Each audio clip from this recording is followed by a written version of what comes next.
Cerita ibukan dengan menampilkan kedatangan Habin bersama sepeda motornya. Hoyeong yang melihat kedatangan Habin cukup terkejut karena ia tidak menduga bahwa Habin dapat mengendarai sepeda motor dengan cakap. Pria bermasker yang mengetahui ada yang mengganggu pertempurannya kemudian ia mempersiapkan senjatanya untuk menyerang Habin. Prefer Masker segera melancarkan serangannya. Tapi Habin dengan segera menghindari serangan itu. Lalu Habin segera menghampiri Hoyeong dan mengajaknya untuk kabur menghindari pertempuran. Mengetahui bahwa targetnya ingin melarikan diri. Segera pria bermasker berlari mengejar Hoyeong dan Habin. Hoyeong yang menyadari bahwa pria bermasker memiliki jarak tembak yang cukup. Segera ia memperingatkan Habin untuk berhati-hati. Jelas saja pria bermasker tersebut lantas melancarkan serangkaian tembakan. Habin yang menyadari bahwa jika sepeda motornya terus melaju maka mereka akan terkena tembakan. Dengan segera ia melakukan pengereman agar sepeda motornya berhenti melaju. Setelah dirasa aman lantas Habin kembali tancap gas dan memerintahkan Hoyeong untuk berpegangan agar tidak terjatuh. Pria bermasker tidak tinggal diam melihat aksi yang dilakukan oleh targetnya. Lantas segera ia memberondong tembakan ke arah Hoyeong dan Habin berharap ia dapat menumbangkan mereka. Namun karena Habin merupakan mantan pembalap, dengan skill yang ia miliki, dia berusaha terus menghindari rentetan tembakan. Meskipun di depannya ada pintu pagar yang menghalangi. Demi untuk bertahan hidup pintu pagar tersebut Habin terjang hingga pintu tersebut hancur hingga akhirnya mereka dapat melarikan diri dari kejaran pria bermasker. Pria bermasker yang menyaksikan kejadian itu tidak menduga bahwa ada seorang gadis yang hebat dan dapat mengendarai sepeda motor yang dianggapnya sulit. Tapi seolah-olah oleh Habin itu hanya sebuah mainan. Hoyeong dan Habin terus menjauh dari markas militer. Dalam pelariannya tersebut Hoyeong mempertanyakan mengapa Habin menyelamatkannya dan mengapa ia yang dipilih untuk menjadi rekan satu timnya. Lantas Habin menjawab pertanyaan Hoyeong dengan mengumpamakan sebuah pepatah. Bahkan berpapasan dengan seseorang saja adalah takdir. Bagaimana aku bisa melihat orang yang berbicara denganku mati di depan mataku? Mendengar pernyataan tersebut Hoyeong seketika diam dan tak dapat berkata apa-apa. Setelah berkendara cukup jauh, akhirnya mereka menemukan sebuah rumah dan mereka memutuskan untuk singgah dan beristirahat di rumah itu.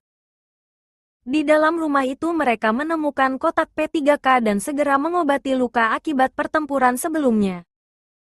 Dalam peristirahatannya tiba-tiba Hoyeong memberikan pistol kepada Habin sembari berkata bawalah pistol ini kau harus melindungi dirimu sendiri.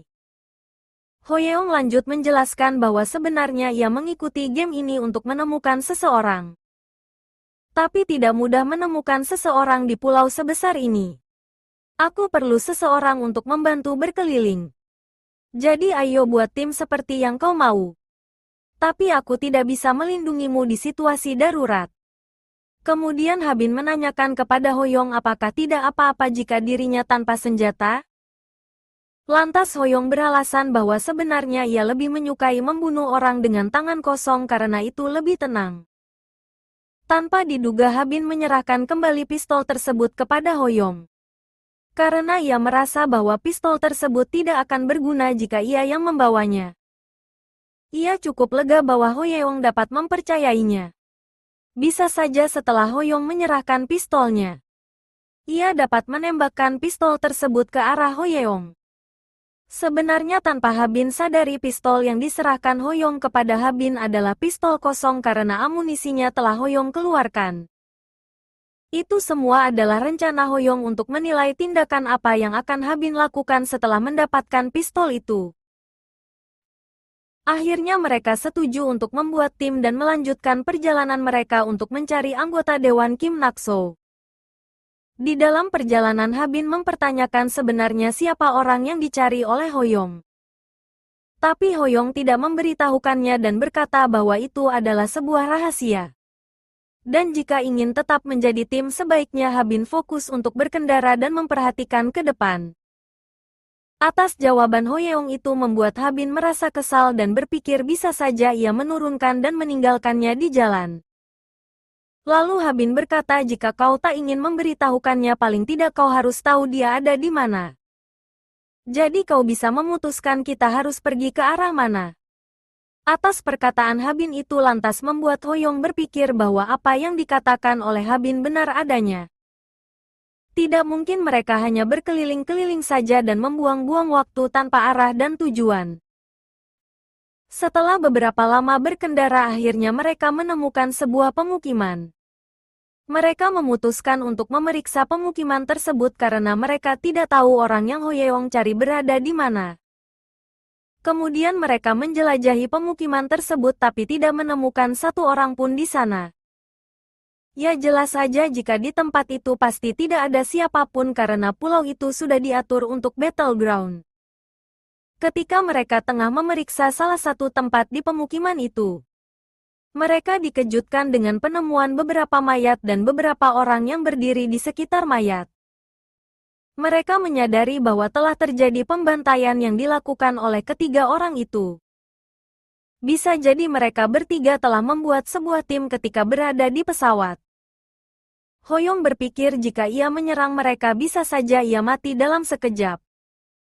Karena dirasa tidak mampu untuk melawan mereka bertiga. Hoyeong menyarankan agar mereka segera pergi dengan diam-diam menjauh menghindari kawanan musuh itu. Lantas mereka segera pergi dari tempat itu menuju di mana sepeda motor mereka diparkirkan. Sebelum mereka sampai menuju tempat di mana sepeda motor terparkir, mereka dikejutkan dengan suara seseorang yang memberitahukan kepada orang lain bahwa ia menemukan sepeda motor dan mesinnya masih terasa hangat. Orang itu mengajak rekannya untuk mencari pemilik sepeda motor karena ia yakin bahwa pemilik sepeda motor tersebut masih berada di sekitar sini. Hal itu membuat Hoyeong menjadi panik karena tidak disangka bahwa ada orang lain lagi selain tiga orang yang ia lihat tadi. Tiba-tiba orang itu muncul di hadapan Habin membuatnya merasa ngeri dan terkejut.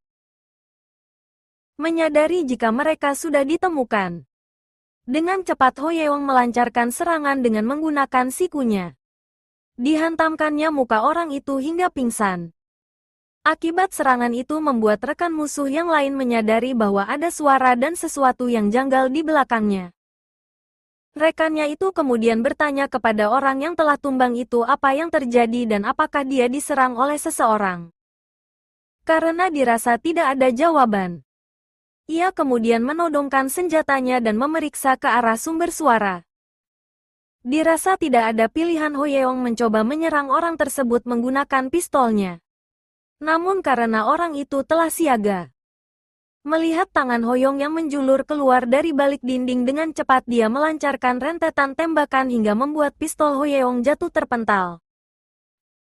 Kawanan tersebut menyadari bahwa mereka saat ini berada di atas angin melihat pistol Hoyeong yang terpental dan tidak ada serangan lagi yang dilancarkan. Lantas mereka segera menuju ke persembunyian Hoyeong dan Habin. Tapi ketika mereka telah sampai ke tempat itu, yang mereka temukan hanyalah rekan mereka yang telah tergeletak. Rupanya Hoyeong dan Habin telah melakukan pelarian menghindari kawanan tersebut. Kawanan itu yang menyadari bahwa Hoyeong dan Habin yang telah melarikan diri lalu membuat rencana pengejaran. Memeriksa setiap rumah yang ada di pemukiman itu dan salah satu dari mereka berjaga mengamankan sepeda motor itu. Hoyeong dan Habin kemudian bersembunyi di salah satu rumah sambil memikirkan langkah apa yang akan mereka ambil untuk menghadapi kawanan itu. Bisa saja mereka meninggalkan pemukiman itu tanpa sepeda motor. Tapi menurut Hoyeong di luar sana tidak ada apa-apa hanya jalanan kosong dan merupakan tempat yang bagus untuk menerima tembakan. Dihadapkan situasi yang sulit ini Hoyeong berpendapat bahwa salah satu jalan untuk keluar dari situasi ini adalah pergi dari satu bangunan ke bangunan yang lain dan melakukan perang gerilya. Sambil memegang teflon di tangannya, Hoyeong meratapi situasinya karena hanya itu senjata yang ia miliki. Seperti mendapat secerkah harapan. Rupanya Habin menemukan sebuah senjata yang tergeletak di atas meja. Lalu ia bertanya kepada Hoyeong, "Tuan, Apa kau tahu cara menggunakan ini? Hoyeong seketika memperhatikan senjata tersebut. Belum sempat Hoyeong memberikan jawaban. Tiba-tiba pintu rumah itu didobrak oleh salah satu musuh. Orang itu berteriak ketemu. Aku dengar suara-suara dari rumah ini. Karena merasa orang yang dicari tidak memiliki senjata. Bukannya siaga dan berjaga, orang yang menemukan persembunyian Hoyeong dan Habin malah mengoceh tanpa henti. Tiba-tiba, slup. Hoyeong keluar dari persembunyian dan menindik dahi orang itu dengan anak panah. Seketika orang itu terdiam dan turu.